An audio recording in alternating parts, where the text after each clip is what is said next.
கிழிச்சிட்டாரு வேல்முருகன். சொல்லுங்க, டாஸ்மாக் எதிர்க்க போராட்டம் நடத்திருக்கிறாரா? 434 கடைகள் புதிதாக திறக்கப்பட்டிருக்க இந்த ஆட்சியில அதுக்கு என்ன சொல்ல வரார் வேல்முருகன்?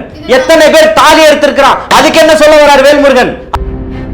உங்கள் வீட்டுல உங்களுடைய மனைவி போய் ஒரு புகார் கொடுத்துக்கிட்டு இருக்காங்க, அதை போய் பாருங்க. படிக்கிற பிள்ளைகளுக்கு வைஃபை கனெக்ஷனோட டேப் தரேன்னு புலி வீட்டு ஆட்சிக்கு வந்தீங்கல்ல, நீட்டு தேர்வை ஒழிச்சிருவேன் ஆட்சிக்கு வந்தீங்கல்ல, எய்ம்ஸ் மருத்துவமனை கொண்டு வந்துருவோம் ஆட்சிக்கு வந்தீங்கல்ல, மாசத்துக்கு ஒரு முறை மின் அளவு கணக்கீடு கொண்டு வருவோம் ஆட்சிக்கு வந்தீங்கல்ல, கேஸ் விலையும் பெட்ரோலையும் லிட்டருக்கு 30 ரூபாய் கம்மி பண்ணிடுவோம் ஆட்சிக்கு வந்தீங்கல்ல. ஏன் நீங்க அதெல்லாம் இன்னும் பண்ணல அப்படின்றத மக்கள் கேட்கிறாங்க. அதனால நான் ராஜினாமா பண்றேன்னு மானமுள்ள தமிழனா இருந்தா அண்ணன் வேல்முருகன் ராஜினாமா பண்ணட்டும் பாக்குறேன். அண்ணன் நல்லா தான் இருந்தாரு, இப்ப மனநல மருத்துவரை பார்த்தா நல்லா இருக்கும்னு நான் சஜஸ்ட் பண்றேன். ஒரு 2 படம் நடிச்சிட்டார், 2 படம் நடிச்சதுக்கு இவ்வளவு கூட்டம் வருது. உதயநிதி எத்தனை படம் நடிச்சாரு, அவர் பின்னாடி போய் நிக்கிறீங்களே. உங்களுக்கு வீரமான ஒருத்தரா இருந்தால், இந்த மண்ணையும் மக்களையும் நேசிக்க கூடியவரா இருந்தா அண்ணன் வேல்முருகன் சொல்லட்டும், உதயநிதி நீ ஒரு கூத்தாடி உன் முன்னாடி தான் நான் நிக்கிறேன் அப்படின்றத சொல்லுவாரா? எம்எல்ஏக்களாக இல்லாத போது மிகப்பெரிய ஒரு வீரியத்தோட இருந்தவருக்கு இன்னைக்கு ஒரு எம்எல்ஏ என்ற பதவியை வச்சுக்கிட்டு அந்த வீரியமே இல்லாம இருந்தார். நேயர்களுக்கு வணக்கம். இன்று நம்மோடு இணைந்திருக்கிறார் தாவேகா கட்சியின் ஆதரவாளர் திரு ஜலீல் அவர்கள். வணக்கம். வாழ்த்துக்கள் சார். வேல்முருகன் அவர்களுடைய கருத்து தற்போது பெரும் சலசலப்பை ஏற்படுத்தியிருக்கு. அந்த வகையில் விஜய் அவர்கள் நடத்தின கல்வி விருது விழாவை விமர்சித்து பேசியிருக்கிறாரு. அங்கே வரக்கூடிய மாணவிகள், பெண்கள், வயது வந்த பெண்கள் இந்த மாதிரி ஒரு நடிகரை பொதுவெளியில் கட்டிப்பிடிக்கிறது, அதாவது இந்த மாதிரியான விஷயங்கள்லாம் வரவேற்க கூடாது அப்படின்ற மாதிரியான கருத்தை முன் வச்சிருக்கிறாரு. உங்களுடைய பார்வையில் நீங்கள் இதை எப்படி அணுகிறீங்க? அதாவது என்னுடைய நண்பர் இயக்குனர் ராம் அவர்களுடைய வரிகளை தான் நான் சுட்டி காட்டணும்னு நினைக்கிறேன். பெண் பிள்ளை பெற்றவர்களுக்கு தான் தெரியும் முத்தம் காமத்தில் சேர்ந்ததில்லைன்னு சொல்லிட்டு, புரியுதுங்களா? அதே போல தான் அண்ணன் ரெண்டுத்துக்கும் வேறுபாடு தெரியாமல் பார்க்குறாருன்னு நினைக்கிறேன். உங்களுடைய பார்வையில் தப்பு இருக்குன்னு சொல்கிறேன், உங்களுடைய எண்ணத்தில் தவறு இருக்குன்னு சொல்கிறேன். அவர் மீது எனக்கு மிகப்பெரிய அன்பு இருக்குது, மரியாதை இருக்குது. நானும் அவர் நடத்திய பலகட்ட போராட்டங்களில் பங்கெடுத்திருக்கிறேன். என்னுடைய போராட்டங்களுக்கும் அவர் கலந்துக்கிட்டு இருக்கிறாரு. அவருடைய கட்சி சார்ந்த முன்னணி நிர்வாகிகளை கலந்துக்க வச்சிருக்கிறாரு. பலகட்ட போராட்டங்களில் பங்கெடுத்திருக்கிறோம், சரிங்களா? சமரசம் இல்லாமல் போராடக்கூடியவர். எனக்கு அதிலெல்லாம் மாற்றம் இல்லை. இப்போ கூட தமிழக சட்டமன்றத்தில் நடக்கக்கூடிய எத்தனையோ பிரச்சனைகளுக்கு, அவர் தொகுதி சார்ந்த பிரச்சனைகளுக்கு அவர் குரல் கொடுக்கும்போது அவருக்காக குரல் கொடுத்தவன்ல நானும் ஒருத்தன், புரியுதுங்களா? எம்எல்ஏக்களாக இல்லாத போது மிகப்பெரிய ஒரு வீரியத்தோடு இருந்தவருக்கு இன்னைக்கு ஒரு எம்எல்ஏ என்ற பதவியை வச்சுக்கிட்டு அந்த வீரியமே இல்லாமல் இருந்தார். ஆனால் இன்றைய அரசியலை கேள்வி கேட்கக்கூடிய இடத்துல இருந்தும் கூட, அந்த நிலை ஏற்பட்டும் கூட அந்த கேள்விகளை 4 ஆண்டுகள் புறையோடி போயும் அவர் கேள்வி கேட்கல, திடீர்னு தான் கொந்தளிச்சார். அந்த மாதிரி இன்னைக்கு ஆளும் கட்சியினுடைய அழுத்தமா வேறு எதுவுமான மறைமுகமான ஒரு சிக்கல்களா அப்படின்றது தெரியலை. அப்போ இவரை போன்றவர்களை வைத்து காய் நகர்த்தக்கூடியது தான் திமுகவினுடைய தொடர்ச்சியான வேலைகளாக இருக்குது. நான் என்ன சொல்கிறேன்னா, அண்ணன் வேல்முருகன் அவர்கள் களத்துக்கு வந்திருக்கிறாரு. தளபதி விஜய் அவர்கள் இன்றைக்கி பலகட்ட கண்டனங்களை பதிவு செஞ்சுக்கிட்டு இருக்கிறாரு. தமிழக வெற்றி கழகம் தொடர்ச்சியாக போராட்ட களத்தில் இருந்துகிட்டு இருக்கு. அனைத்து நிகழ்வுகளையும், தமிழ்நாட்டில் நடக்கக்கூடிய அத்தனை அசம்பாவிதங்களுக்கும் கண்டனத்தை தெரிவித்து இருக்குது. அத்தனை பிரச்சனைகளுக்கும் ஒன்றிய ரீதியில் எல்லா பிரச்சனைகளுக்கும் குரல் கொடுத்துக்கிட்டு இருக்குது. அப்படி இருக்கக்கூடிய ஒரு அரசியல் கட்சியினுடைய இன்னைக்கு தலைவர்கள் கிட்டத்தட்ட ஏதோ ஒரு 2 படம் நடிச்சிட்டார். 2 படம் நடிச்சதுக்கு இவ்வளோ கூட்டம் வருது. உதயநிதி எத்தனை படம் நடிச்சாரு, அவர் பின்னாடி போய் நிற்கிறீங்களே. அப்போ அவர் கூத்தாடி இல்லையா? அவர் யாரு? அவர் முன்னாடி நீங்க சொல்லுங்க. உதயநிதி முன்னாடி சொல்லுவாரா? ஸ்டாலின் முன்னாடி சொல்லுவாரா? கலைஞரை சொல்லுங்க. ஜெயலலிதா அம்மா கூட இருந்தார், அவரு சொல்லுவாரா? சொல்றதுக்கு ஏதோ வாய் இருக்குன்றதுக்காக அண்ணன் வேல்முருகன் அவர்கள் சொல்லுவார். உங்களுடைய கட்சியில் நீங்கள் தேர்தலுக்கு நிற்கும் போது எத்தனை நடிகர்கள் ஓட்டு கேட்டாங்க திமுகவை சார்ந்து? அப்போ அவர்கள்லாம் யாரா பார்க்குறீங்க? அவர்களெல்லாம் கூத்தாடிகளாக தான் பார்க்குறீங்க, அப்படி தானே? அப்போ நீங்கள் திமுக கூட்டணிக்கு போயிருக்கக்கூடாது, அண்ணா திமுக கூட்டணிக்கு போயிருக்கக்கூடாது. அப்ப சுயநலவாதியா தானே இருந்திருக்கிறீங்க, சுயேட்சையா நின்று செய்யுங்க.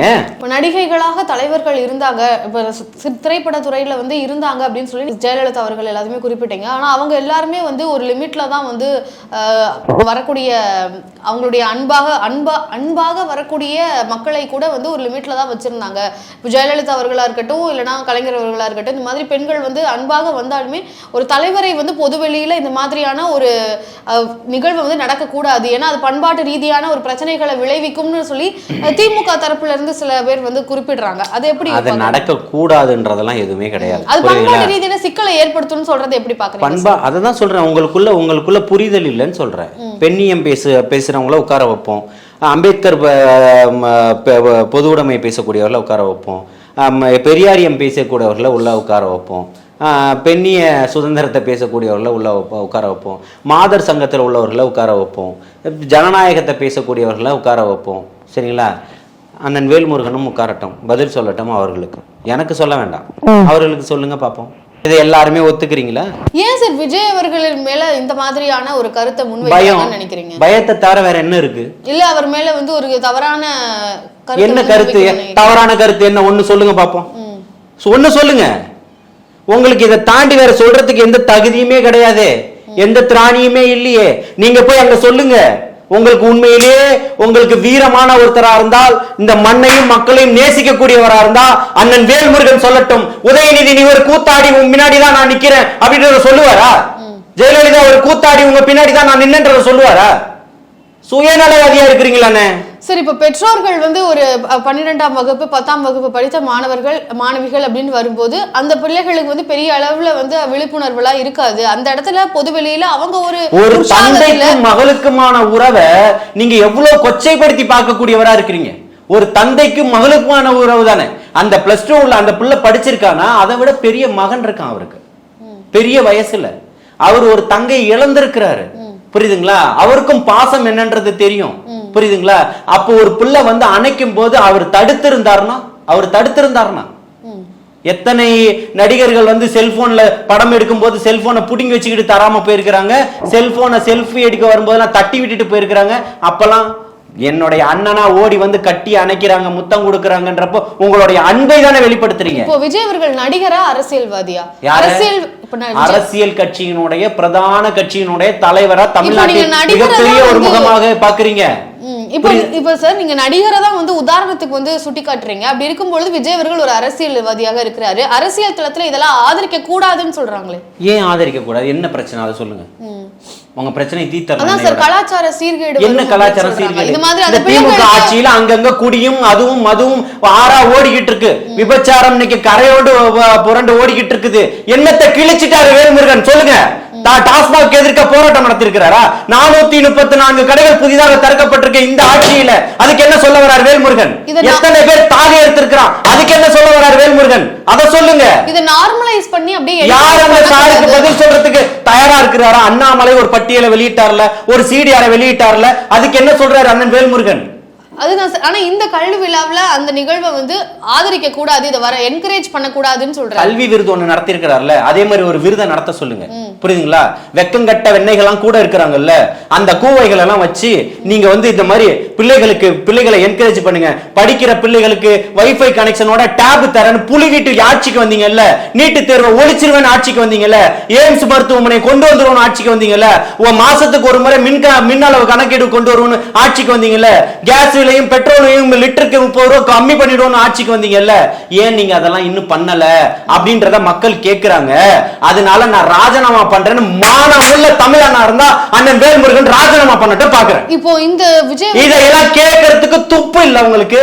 ஒரு புள்ள தன்னுடைய அன்பை வெளிப்படுத்துறா, அதை வந்து கொச்சப்படுத்துறீங்களே. உங்கள் வீட்டுல உங்களுடைய மனைவி போய் ஒரு புகார் கொடுத்துக்கிட்டு இருக்காங்க, அதை போய் பாருங்க. வெஸ்டர்ன் கல்ச்சர்ல இதெல்லாம் நார்மல். ஆனா தமிழ் சமூகத்துல இப்படி எல்லாம் ஒரு பழக்கமே கிடையாது. இத வந்து நார்மல் பண்ண என்ன அரையோட வந்துட்டாங்களா? ஆபாச பேச்சுக்களை பேசிட்டாங்களா?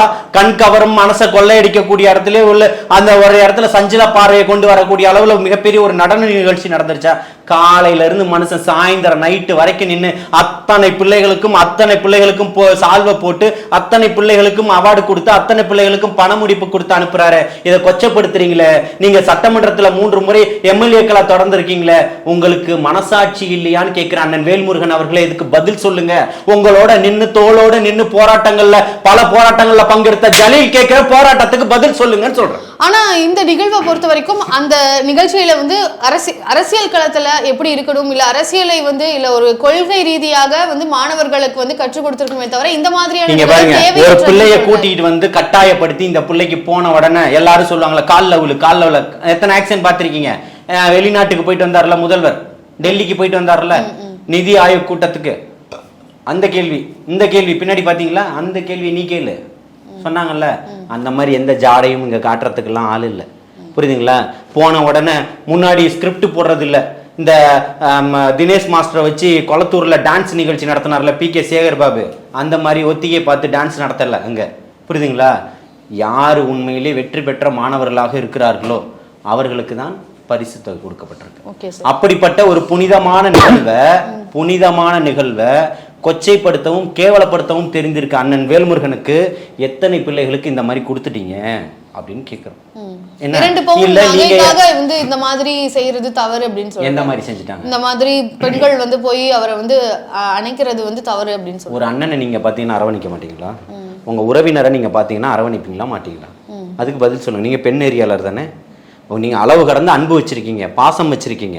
அவரை நீங்க பார்க்கும்போது நீங்க அரவணைப்பது தவறுன்னு சொல்ல வரீங்களா, இல்ல அத காமத்துலதான் காம பார்வையாதான் பாப்பேன்னு சொல்லக்கூடிய வேல்முருகன் சொல்லக்கூடிய கருத்தை ஆதரிப்பீங்களா? அது அந்த பெண்ணினுடைய தனிப்பட்ட சுதந்திரம். அதை தடுக்கிறது அவர்களுடைய பெற்றோர்களுடைய வேலை. நீங்க யாருன்னு கேட்கிறேன். நீங்க யாரு? அப்ப நாளைக்கு நீங்களும் ஆட்சிக்கு வந்தா இதுதானே சொல்ல வருவீங்க? இன்னும் இழுத்து போத்திக்கிட்டு வாங்க, ரோட்ல 6 மணிக்கு மேல நடமாடாதீங்க, அப்பதான் இந்த பிரச்சனைகள் எல்லாம், பாலியல் பிரச்சனைகள் எல்லாம் ஒழிக்க முடியும்னு சொல்லுவாரா? பெண்களுக்கு இனிமே தனி கல்லூரி என்ன பிரிச்சிருங்க ஊரை, தமிழ்நாட்டை. இந்த பக்கம் ஃபுல்லா பெண்கள் வாழணும், இந்த பக்கம் ஃபுல்லா ஆண்கள் வாழணும்னு. அப்பேற்பட்ட இடத்துல இருந்து மனநிலையில வந்துட்டாருன்னு நினைக்கிறேன். அண்ணன் நல்லா தான் இருந்தாரு, இப்ப மனநல மருத்துவரை பார்த்தா நல்லா இருக்கும்னு நான் சஜஸ்ட் பண்றேன் அவருக்கு. அவர் என்ன தவறா எடுத்துக்கிட்டாலும் எனக்கு பிரச்சனை கிடையாது. இன்றைய அரசியல் சூழல் குறித்து பல விஷயங்கள் எங்ககிட்ட பகிர்ந்துக்கிட்டதுக்கு மிக்க நன்றி. வாழ்த்துக்கள்.